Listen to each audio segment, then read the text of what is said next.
because I'm literally standing next to one of the greatest players of all time. And we're going to talk about one of the greatest hitters of our generation right now in Aaron Judge. And I'm like, don't take it for granted. Don't take it for granted what this guy's doing. It's pretty amazing. Albert, I'm going to bring up some boards real quick. Let's start it off. I want to start it off with the homers.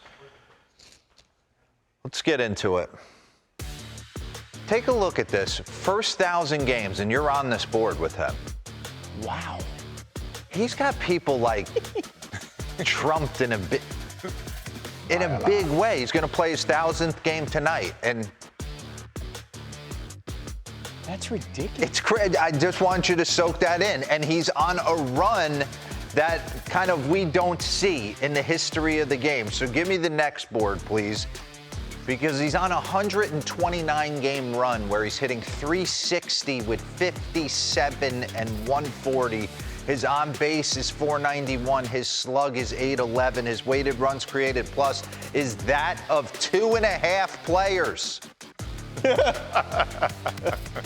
72 home run pace. So he's doing stuff we don't see. And that was the thing last night, watching Merrill Kelly. Pinpoint heater down and away for strike one. Pinpoint heater doesn't get the call 1-1. And he tries to steal it one more time. And you've been in this zone before. The difference between a 3-run homer and getting away with it is like a fraction of an inch of missing your spot. It's almost in a point where you got to start walking him every time he comes up. 100%. I mean, when this guy is locked in, and what I love about Hank, that he doesn't have to pull the ball. He knows that there's no ballpark that can hold him. He can hit the ball from right to left. I mean, you see that 100 last night. It was like, easy. Hey, I'm just waiting for that ball, and I just put in a good swing and drove it the other way, you know. And then forget about his homer. It's impressive. Yeah. But what I love is that this guy is hitting from batting average. I mean, what did he hit last year? 330? That's the thing. That's something, I mean, look at those numbers. Pretty impressive. 360. In this era, you know, when you might face the starting pitcher twice maybe, and then the rest of the bullpen, I mean, it's pretty impressive what he's doing. All right, let's get into his swing a little bit. I want you to talk. I always think this is a chance for high school coaches, college coaches, kids at home to kind of DVR this and go through it and listen, because that's what I did. I followed you around. I listened to everything you said. Pause this real quick. Do we have the board since 2022 with his ranks? Look at this. And I want you to take in what he leads the rest of the league. Home runs, he's got 162 since 2022. That's first. And he leads by almost 30. He doesn't lead by 4. It's a full season. RBIs, 20. On base, 24 points. Slug, 76 points. OPS plus, 34 points. I mean, he's the best hitter in the game, right? I know you make the argument, Ohtani's and the Sotos of the world. For me, it's him. I know he has a tendency to go through like a little 20-game dip where he punches out a ton. But you talk about carrying a team. Well, we all go through as a hitter. You know, I always say hitter like Josh, Votto, Miguel Cabrera. I mean, all those, myself. Yeah.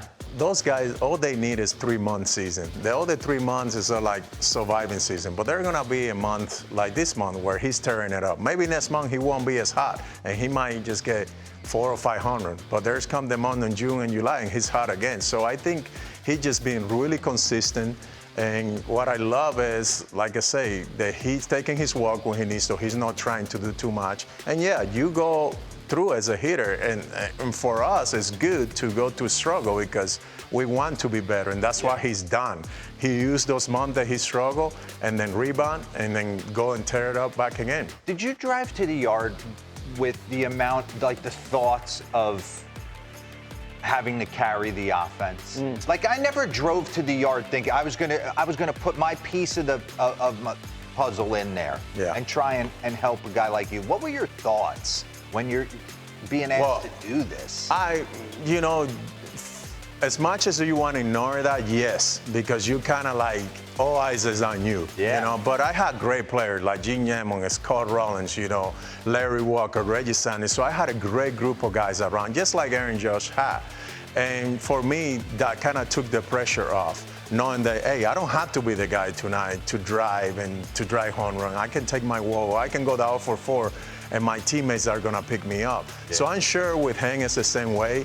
All eyes is on Hank, especially when you start the season like he has. So, and I'm sure with all the great players that he has in that lineup, he feels like, hey, I don't have to do it today. I can take my walk.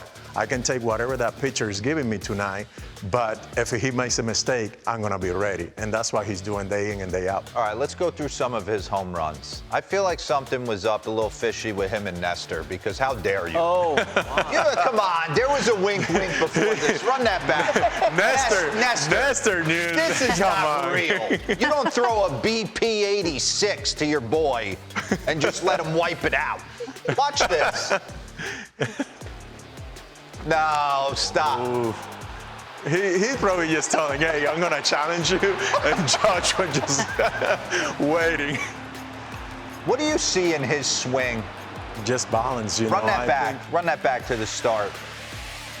First off, people at home have to understand that this is one of the biggest men you'll ever be around.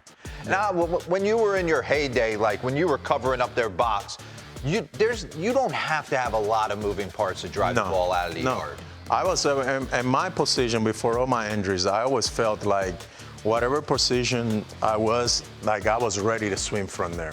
You know, because I had a unique, like all I had to do was just a tip and then ready to go. You know, with Josh it's a little bit because he has a high leg kick, but it's not even that high as well. You know. And he has made some adjustment on his swing. You know, I was looking videos, you know, from 2018. I think his hand was higher a little bit, closer to his body. Now his hands are a little bit, as you see right here, a little bit away from his body. You know, and also look at his front side too. He's more square to the pitcher. He's close up. So that's allow him to let the ball get deep and then drive through the strike zone. Bring back up that side angle if we can. Get him to his leg kick all the way up top. Pause. I mean, he's in perfect position. He's just waiting, you know. I mean, he is just stacked on this backside. Were you thinking that? That's all the time. I mean, that's just perfect balance right there. You know, everybody wants to talk about sometimes hands, where your hands position. I didn't really You start worry about from hands. here. No, your lower half. As a hitter, you need to think about a strong position. Start with your lower half. When you build a house, you build it from the bottom. Same thing as a hitter. You know, you need to start from your bottom and start it all the way up. And that's a perfect position. He's locked in right there with his hip, is strong, waiting on that Nestor little cutter to put it in the seat. Run this. It's an easy move. And he thinks line drive up the middle and it's leaving the yard. And he gets a lot of calls that go against him being so big. A lot of balls at the bottom of the zone get called strikes. Ooh, he got a nice one there, took it. He just pulls his hands. If you don't have north of 92 to 95 to get inside, you throw 89 cutter up and he's able to click it. That was just a nice piece of hit. It looks like he got jammed and that ball was in the jam right there. 83 changeup. And that's what I'm talking about right there, using all the part of the field, you know, not just a pull hitter. You see a lot of these home run guys right now with power just trying to pull the ball left center. And do you use, you're facing someone who you've never seen before. Pause this real quick. Do you use that fear factor against them, kind of sit off speed? No, I don't. No. You know, we play together. I always tell you, I don't like to sit on pitch because I always feel like that kind of took the aggressiveness of my swing away. Like, I just like to react on the pitch, stay middle, try to hit a line drive, and react on the off speed. So sometimes, you know, you get a feel like maybe if you have fewer bats, like, okay, this guy has pitched me like this in the past. Yes. Maybe I have something, but like to sit on a pitch, I never did that in my career. Run this, because I was watching this. I believe this was Saturday. He gets him to a 3-2 count, and I want you to pause it when it gets to the 3-2 count. Aaron Savali on the mound, good breaking ball. Kind of tries to sneak it with smoke and mirrors on his heater, in and out. Pause this. This was Sunday morning. So I'm sitting there on the couch, bottom of the first, 1-0 Brewers. Man on first, 1 out, and I'm saying to myself, anyone else outside of Judge and Ohtani, I'm probably going to get. Let's attack him. Let's see where we're at Sunday morning. I'm not throwing him a strike in this situation.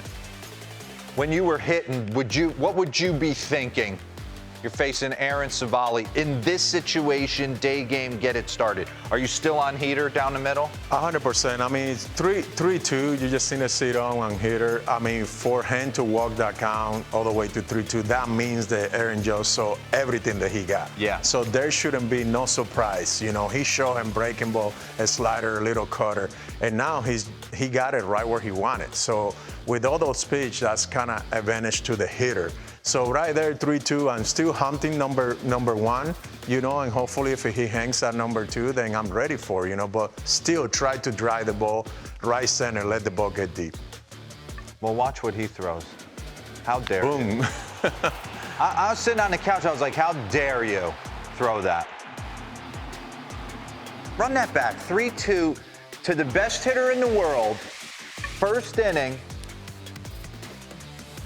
and you go cookie. I know he didn't mean to. He probably tried to go cutter away, but that's 90 middle, and and hats off to Aaron Judge. It's when a guy's hot, usually it's a double in the gap or a base hit. When guys like yourself get hot, the score changes instantly. Yeah, I mean, you know what I love about him too is how he's pushing from the backside, you know, through the basement. I mean, his hip, everything is just, right now he's just locked in. When a hitter is like that, you just want to probably go like this, but stay away. And perfect balance. And look at the backside, just, you know, when he push off, letting the ball get deep. Look at his head. His head never moves. Nope. Bang. Jeez. Body's just rotating around. This is you peak. Run that back. Oh, my goodness. Minimal movement. See, I was in the position already right there. Then I didn't have to do, didn't have to do too much. I felt like that from that position, I was already low. Like I was ready to go. Yeah. Can everyone hit like that? I mean, not like Albert, but That's with that the rub. wide stance, like that. And that's actually, I don't think everyone can hit like that. You know one thing, and I'm gonna go back when we had Shohei Ohtani. He followed me to the batting cage, and we had a talk in the batting cage about 2 weeks into spring training. He was asking me about my swing and why I did that tiptoe, and I explained to him, hey, back in St. Louis before I got hurt, this is how I hit. And if you look at Shohei Ohtani right now, that's what he's been doing over the last 4 years. So he took a couple of notes. I don't want no credit. All the credit goes to Shohei. But I mean, it's pretty unique. You know, not everybody can do that for a consistent 162 game. Let's get tired. You know. No. And as you see, that's when my injuries start happening. Look at my back knee. It's a little bit more like tuck in Thursday play because I was taking some of that pressure off because I started having problems with my back knee. So Albert Pujols taught Shohei Ohtani how to hit. Got it. No, I didn't. He taught himself. Look at this. Highest OPS plus through age 33 season, right-handed hitter. Look at Roger Hornsby, Aaron Judge. Hey, my name isn't there. So good. Need 10 more minutes of that breakdown. Yeah, really good. Hey, Albert, thanks for Thank the you. insight, man. That was great stuff. Really good stuff. We appreciate it.